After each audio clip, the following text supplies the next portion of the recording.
에도 불구하고 또 이 시간 함께 할 수 있어서 참 감사합니다. 우리 같이 기도하심으로 피우다 시작하겠습니다. 하나님 감사합니다. 오늘 새로 시작하게 된 하박국 말씀을 통하여서 또 우리에게 주신 하나님의 음성이 무엇인지 알게 하시고, 주님 알고 듣는 것이 아니라 그것이 우리 마음 깊은 곳에 삶이 되게 하시고 하나님과의 깊은 관계의 초청이 되게 하여 주시옵소서. 감사합니다. 예수님 이름으로 기도드립니다. 아멘. 네, 오늘 저희가 함께 살펴볼 말씀은 하박국 1장 1절에서 17절까지 말씀입니다. 선지자 하박국이 묵시로 받은 경고라. 여호와여, 내가 부르짖어도 주께서 듣지 아니하시니 어느 때까지리이까. 내가 강포로 말미암아 외쳐도 주께서 구원하지 아니하시리이다. 어찌하여 내게 죄악을 보게 하시며 패역을 눈으로 보게 하시나이까. 겁탈과 강포가 내 앞에 있고 변론과 분쟁이 일어났나이다. 이러므로 율법이 해이하고 정의가 전혀 시행되지 못하오니 이는 악인이 의인을 애워쌌으므로 정의가 굽게 행하여짐이니이다. 여호와께서 이르시되 너희는 여러 나라를 보고 또 보고 놀라고 또 놀랄지어다. 너희 생전에 내가 한 가지 일을 행할 것이라. 누가 너희에게 말할지라도 너희가 믿지 아니하리라.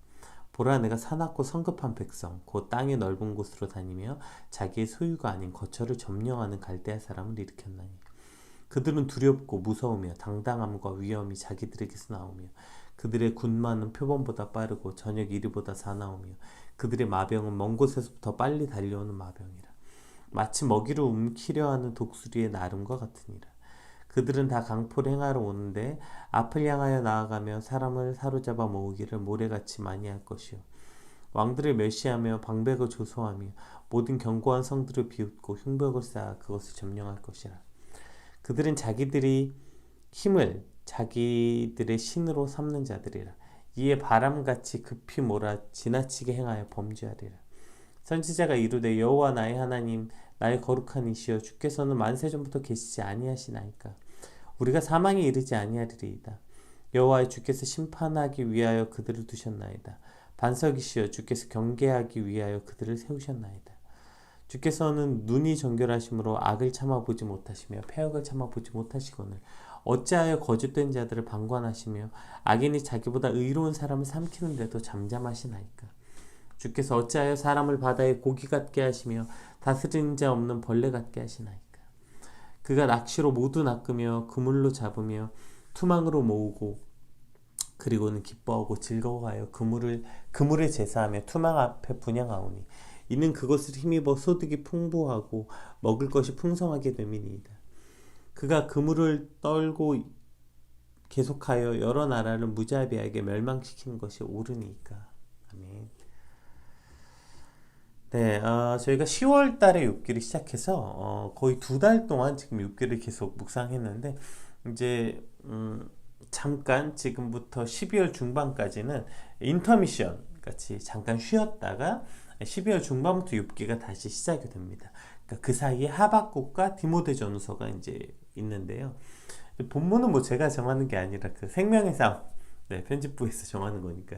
근데 제가 생각하기에는 아마 그 욥기가 계속 진행되는 것에 대한 어려움이 조금 있어서 환기의 개념도 있고 그 사이에 욥의 이 초반, 그러니까 후기 독백까지 해서 전반부가 끝났다면 그 욥의 고백과 같은 그 어떤 그 의인의 고난에 관한 내용이 이제 하박국과 연결된 부분들이 있어서 아마 그리고 이제 이것을 조금 그리스도인의 고난이라는 주제로 조금 더 크게 확장시켜서 살펴보려고 하는 것 같아요. 그래서 어쨌든 그 중간에 이제 인터미션 같은 다른 본문들 중에 첫 번째 오늘 하박국 말씀이 시작됩니다. 하박국은 총 이제 3장으로 이루어진 비교적 짧은 성경 말씀입니다. 그러니까 하박국에 하나님을 향한 2번의 물음, 이거 어떤 사람은 2번 혹은 3번이라고 생각하는데요. 어쨌든 이 물음과 하나님의 2번의 대답으로 이루어진 하나님과 하박국의 어떤 대화 형식, 대담 형식의 말씀입니다. 먼저 1절 한번 읽어볼게요. 네. 선지자 하박국이 묵시로 받은 경고라, 이렇게 시작되어 있죠. 그러니까 하박국, 그러니까 이 본서의 그 저자와 주인공, 물론 모든 성경의 주인공은 하나님이십니다. 사람 중에서라고 찾자면 하박국 등장하는데요. 하박국은 그 출신 배경이나 기본적인 인적 사항이 전혀 기록되어 있지 않아요. 보통 표제에는 뭐 저자 겸 혹은 그 배경의 주인공이 되는 그 선지자의 출생이나 그의 부모나 뭐 이러한 인적 사항들이 기록되어 있는데, 하박국은 선지자라는 표현 외에 다른 어떤 설명도 들어있지 않습니다. 그래서 하박국의 뜻이나 하박국이 어떤 사람인지에 대해서 좀 여러 가지 견해가 있습니다. 그러나 어쨌든 전통적으로는 하박국이라는 이 말 자체를 껴안는 자 혹은 메어 달리는 자로 해석하게 됩니다. 우리 2절에서 4절 한번 같이 읽어보겠습니다. 이렇게 배경이 그대로 다 드러나거든요. 여호와여, 내가 부르짖어도 주께서 듣지 아니하시니 어느 때까지리이까? 내가 강포로 말미암아 외쳐도 주께서 구원하지 아니하시나이다. 어찌하여 내게 죄악을 보게 하시며 패역을 눈으로 보게 하시나이까? 겁탈과 강포가 내 앞에 있고 변론과 분쟁이 일어났나이다. 이러므로 율법이 해이하고 정의가 전혀 시행되지 못하오니 이는 악인이 의인을 에워쌌으므로 정의가 굽게 행하여짐이니이다. 네, 이렇게 지금 하박국의 첫 번째 하박국 선지자의 첫 번째 등장부터 매우 강렬하게 하나님께 어떤 열변을 토하는 모습이 등장하죠. 하나님, 어느 때까지 부르짖어야, 얼마나 더 외쳐야 나를, 이 민족을 구원하시겠습니까? 날마다 악을 목격하고 고난을 맞닥뜨리고 악인이 의인을 에워싸서 정의가 땅에 떨어진 이런 세상을 하나님, 내가 어떻게 이해해야 됩니까? 이런 어떤 하박국 선지자의 강력한 물음이죠. 이것은 욥이 마치 자신의 고난을 하나님과 묻는 것과 매우 비슷한 뉘앙스인 것을 보게 됩니다. 그러면 하박국 선지자는 왜 이런 질문을 하나님께 던지는 것인가? 욥기는 그 배경이 설명되어 있는데 하박국은 짧은 내용이다 보니까 배경까지는 설명이 안 되어 있습니다. 하박국 선지자는 예레미야 선지자와 비슷한 시대의 선지자.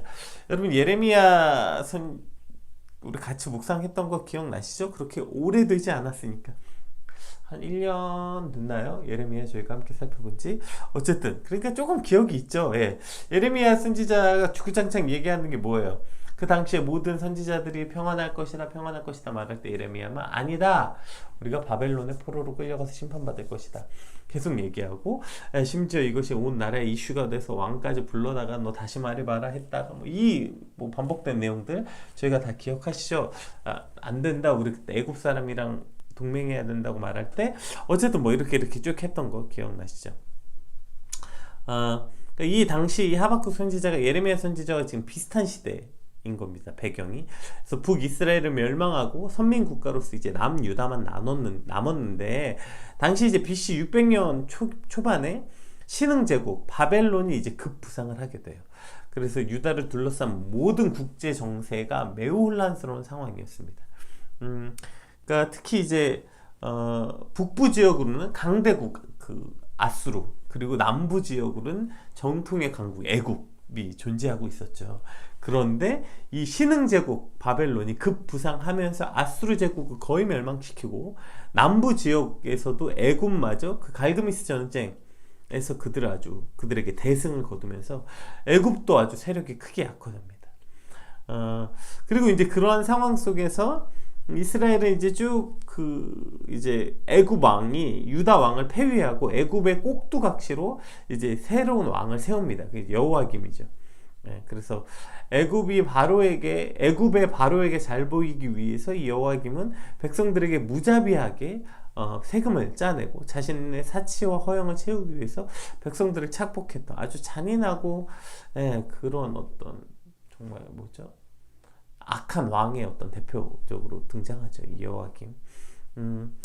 이러한 폭군 아래에 있는 조정 대신들은 어땠겠어요? 그럼 왕이 그러니 이들은 온전했겠습니까? 그러니까 강대국들의 전쟁 속에 풍전등화와 같이 위태로운 유다의 상황과 왕으로부터 힘있는 모든 기득권자들이 각종 부정과 비리를 저지른 것은 물론이고 약한 자들에 대한 약탈과 착취가 가득한 이러한 모든 정의가 땅에 떨어진 시대, 또 영적인 타락은 더욱더 극에 달해서, 원래 그래도 애굽 계통의 그 우상들이 거의 전통적으로 같이 섬겼잖아요. 근데 이제는 아수르, 바벨론, 이제 신흥 강대국들, 소위 말하는 요즘 유행하는 우상들까지 다 새로 추가해서 섬기는 지경에 이르게 된 것이죠. 나라는 풍전등화고 힘 있는 자들은 약한 자를 억압하고 착취해서 자신의 배를 부르고 그래서 마치 악인들에게 의인이 잡아먹히는 것 같은 정의가 떨어진 세상. 영적으로는 우상이 가득한 지금 이 총체적 난국을 바라보는 하박국의 부르짖음인 것이죠. 그 속에서 어떻게든 신앙을 붙잡고 하나님께 답을 들어보려는, 그래서 이게 하나님 어떻게 이런 일이 일어납니까? 지금 하박국 선지자의 어떤 답답한 마음이죠. 율법이 해이하고 정의가 전혀 시행되지 못하오니 악인들이 의인을 에워쌌으므로 저희가 굽게 행하여 줍니다. 어느 때까지 주님 듣지 아니하시고 답하지 않으시겠습니까? 이런 어떤 시대적 상황에서 고통받아야 하는 그 그리스도인 혹은 하나님의 백성들의 어떤 울부짖음인 것입니다. 그리고 이제 그 하박국의 말에 하나님께서 5절부터 11절까지 이제 답을 하시는데요. 먼저 5절 6절 한번 읽어볼게요. 여호와께서 이르시되 너희는 여러 나라를 보고 또 보고 놀라고 또 놀랄지어다. 너희의 생전에 내가 한 가지 일행할 것이라. 누가 너희에게 말할지라도 너희가 믿지 아니하리라. 보라, 내가 사납고 성급한 백성 곧 땅이 넓은 곳으로 다니며 자기의 소유가 아닌 거처를 점령하는 갈대아 사람을 일으켰다. 이렇게 이야기합니다. 자, 이제 너희가 놀라운 일을 이제 한 가지 보게 될 건데, 그 놀라운 일이 뭐냐면 너희가 생전 너희가 살아있을 때, 그러니까 이제 얼마 후에 일어날 일인데 뭘 보게 될 거냐면 사납고 성급한 백성 갈대아 사람을 일으키겠다. 누구예요? 우리가 이거 뭐죠? 예레미야에서도 이제 표현되었고 또 그 다니엘서에서도 표현되죠. 이 갈대아 사람, 바벨론을 뜻하는 것입니다. 바벨론 사람들을 갈대아 사람으로 칭하잖아요. 그러니까 이 악이 만연한 유다를 심판하기 위해서 하나님께서 바벨론을 일으키시겠다는 거예요. 그것이 이제 너희가 놀랄 그 속히 이룰 일입니다. 8절에서 10절 한번 볼게요. 그들의 군마는 표범보다 빠르고 저녁 이리보다 사나우며 그들의 마병은 먼 곳에서 더 빨리 달려오는 마병이라 마치 먹이를 움키려 하는 독수리의 나름과 같으니라. 그들은 다 강포를 행하러 오는데 앞을 향하여 나아가며 사람을 사로잡아 모으기를 모래같이 많이 할 것이요. 왕들을 멸시하는 방백들을 조소하며 모든 견고한 성들을 비웃고 흉벽을 쌓아 그것을 점령할 것이라. 이제 이 어떻게 표현하고 있어요? 바벨론을 표범, 이리, 독수리 뭐 이렇게 그들이 뭘 할 거냐면 강포를 행하러 올 거다. 보세요. 이 지금 표범, 이리, 독수리 전부 맹수잖아요. 사납고 포악한 맹수가 하는 일이 뭡니까? 자신의 힘을, 그러니까 자신이 가진 힘으로 자기보다 약한 동물들이 잡아먹는, 이것이 바로 강포를 행하러 오는 자들. 그들이 이제 강포를 행하러 오겠다는 거예요. 그러니까 내가 그렇게 바벨론의 그 이리와 독수리와 표범 같은 그 맹수들 앞에 양 같은 너희들을 내가 던져주겠다. 지금 이렇게 말하는 거죠. 그러니까 하나님께서는 실제로 그래서 바벨론이 유다에게 정말 이렇게 했죠. 사냥하듯이.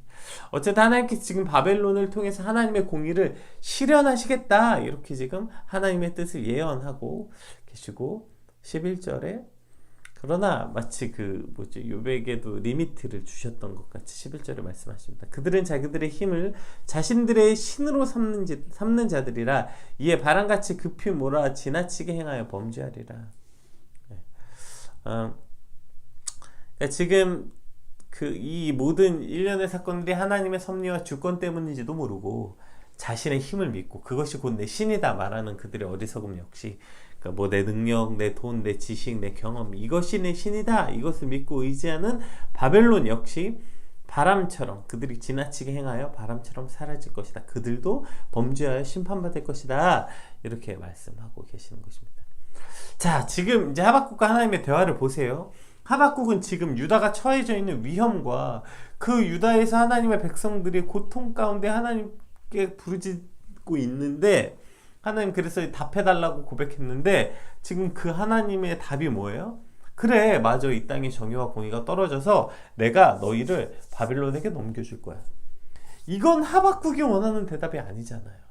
하박국은 하나님, 그래, 내가 너희를 고통 속에서 건져줄게, 내가 너희 음성에 귀 기울일게를 기대하고 지금 간절히 부르짖었는데, 하박국의 생각과는 전혀 상상하지도 못하는 전혀 다른 답이 오죠. 그러니까 다시 한번 하박국이 하나님께 항변합니다. 이건 좀 더 그 하박국 선지자의 그 뉘앙스 우리가 좀 느끼기 위해서 공동 번역으로 읽으면 좋을 것 같아요. 한번 공동 번역으로 한번 12절부터 17절까지 한번 읽어보겠습니다. 야훼여, 여호와여, 이런 뜻입니다. 야훼여, 당신께서는 애초부터 나의 하나님, 이 몸은 하나님의 것인데 죽을 리야 있겠습니까? 그러나 야훼여, 어찌하여 그들을 재판관으로 세우셨습니까? 나의 바위여, 어찌하여 그들을 채찍으로 삼아 벌하십니까? 주께서는 눈이 맑으시어 남을 못살게 구는 못된 자들을 그대로 보아 넘기지 않으시면서 어찌 배신자들을 못 본 채 하십니까? 나쁜 자들이 착한 사람을 때려잡는데 잠자코 계십니까? 어찌하여 사람을 바다 고기로 만드시고 왕초 없는 벌레로 만드시어 그 자들의 낚시에 걸리게 하십니까? 그물을 쳐서 사람을 끌어내고 쟁이로 사람을 잡아놓고 조와 날뛰며 그물 덕분에 기름지고 살찐 것을 먹는다고 그물에다가 고사를 지내고 쟁이에다가 분양하는 자들입니다. 그 모양으로 늘 칼을 빼어들고 무자비하게 문 민족을 죽이는 자들입니다. 이렇게 지금 말하고 있는 거죠. 이해되시죠? 아니 어떻게 하나님 그렇다고 해서 바벨론을 세우십니까? 바벨론에 우리를 넘기시겠다 말씀하십니까? 이렇게 지금 말하고 있는 거죠. 유다 땅에 하나님의 공의와 정의가 실현되지 않는 것에 대한 답은 들었지만 그 답이 지금 하박국을 더욱더 염려와 근심과 고통 속에 빠지게 한 것입니다. 아니 악을 미워하시는 하나님께서 어떻게 악으로 똘똘 뭉친 저 바벨론을 하나님의 백성인 우리에게 우리를 바벨론에게 넘겨주십니까? 그래서 저런 끔찍한 고통을 당하게 될 것이라고 예언하십니까? 그리고 저 악한 자들이 사람을 괴롭히고 덕분에 기름지고 살찌고 부유해지면서 그것을 또 자기가 또 찬양하고 거기에 분향하고 그러한 저 악한 자들, 저런 자들을 왜 심판하시지 않으시냐, 이런 것이죠. 왜 하나님의 백성들을 저 악인의 손에 넘기셨냐. 네. 지금 오늘 이 하박국의 이 고백이 욥의 고백과 일치하는 지점들이 보이시죠. 아무리 유다가 죄를 지었다 해도 저 바벨론만큼은 아니잖아요.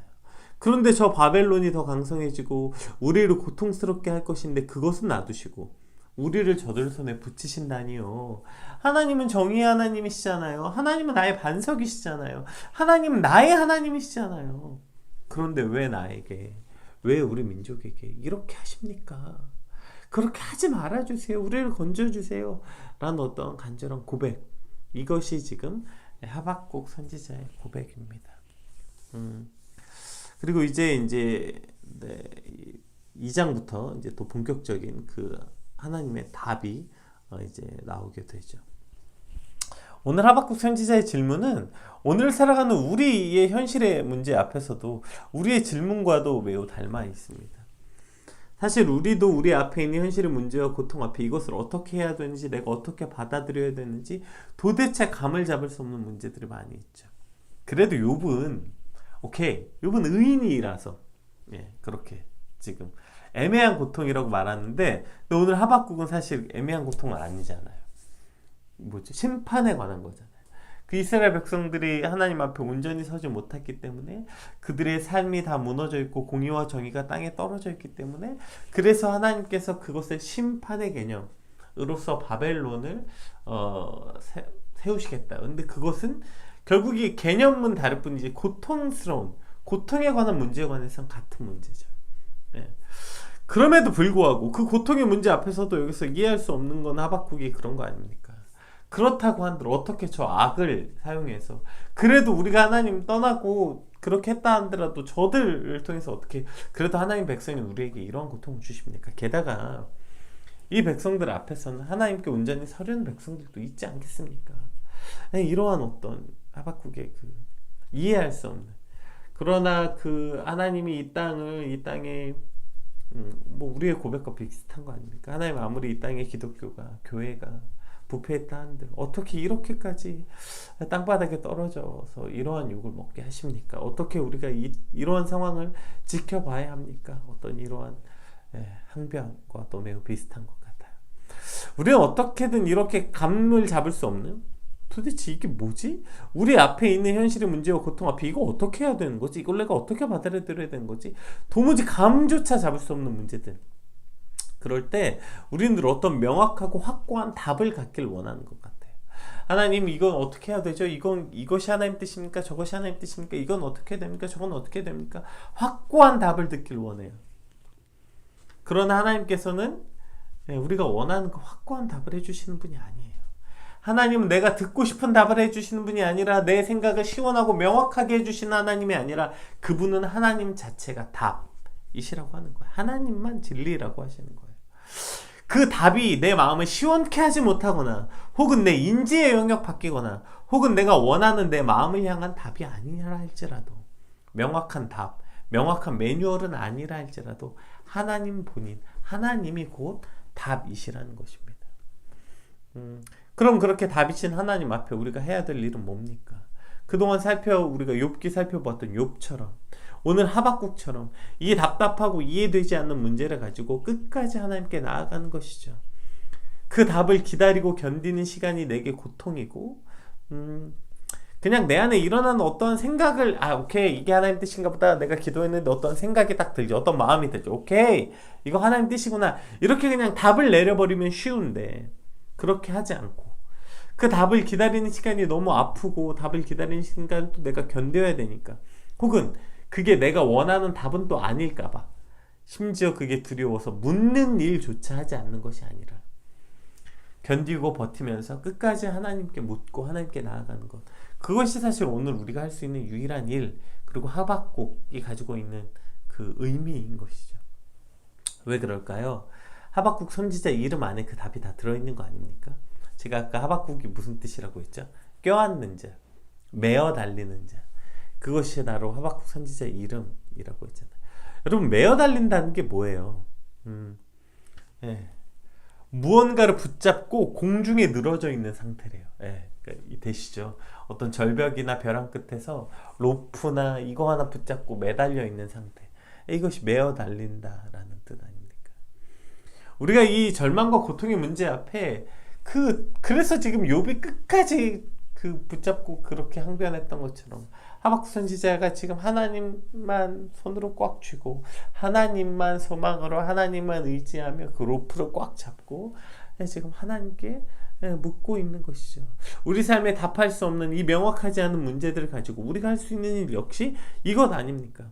마치 야곱이 씨름하듯 하나님을 꼭 껴안고 놓지 않으며, 그리고 지금 우리가 절망 가운데서 벼랑 끝에서 하나님만 붙잡고 매달려 있는 것 같이 그렇게 하나님께 매달려 답을 얻는 것, 그것이 오늘 우리가 할 수 있는 유일한 일인 것입니다.